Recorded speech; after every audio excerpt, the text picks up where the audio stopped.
famille? Est-ce que ça existe les liens des nations? Est-ce que ça existe les liens des continents? Est-ce qu'à cause du péché du Père, Dieu peut frapper le Fils? Est-ce qu'à cause du péché de la mère, Dieu peut frapper la fille? Est-ce qu'à cause des péchés des arrière-grands-parents, Dieu peut frapper les petits-fils?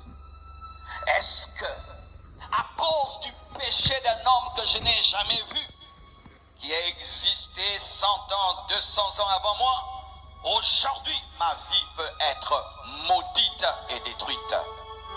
Nous allons répondre à cela.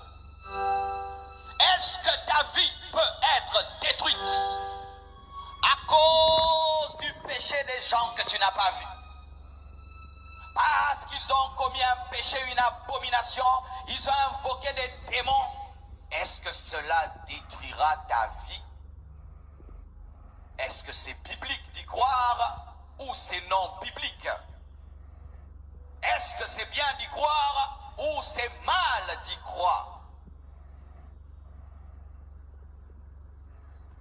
Lorsque nous lisons la Bible dans Deutéronome 5, versets 6 à 9, nous voyons clairement, pas le diable le dire, nous voyons clairement Dieu le dire, que lorsque son peuple devient idolâtre, lorsque son peuple le hait, il va frapper jusqu'à la 4e génération. C'est-à-dire, il va frapper le père, il va frapper le fils, il va frapper le petit-fils et il va frapper l'arrière-petit-fils.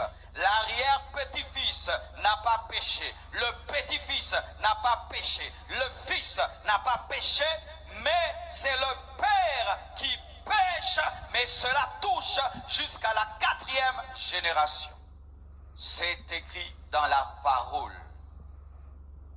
C'est écrit dans la parole que Dieu peut frapper un fils à cause du péché de ses parents.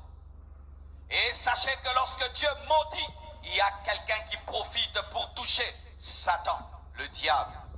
Lorsque Dieu dit « je frappe jusqu'à la 4e génération », c'est une porte ouverte à Satan pour entrer dans les familles génération après génération. Et la Bible le confirme dans 1 Samuel 12, verset 15. « Mais si vous n'obéissez pas à la voix de l'Éternel, et si vous êtes rebelles à la parole de l'Éternel, la main de l'Éternel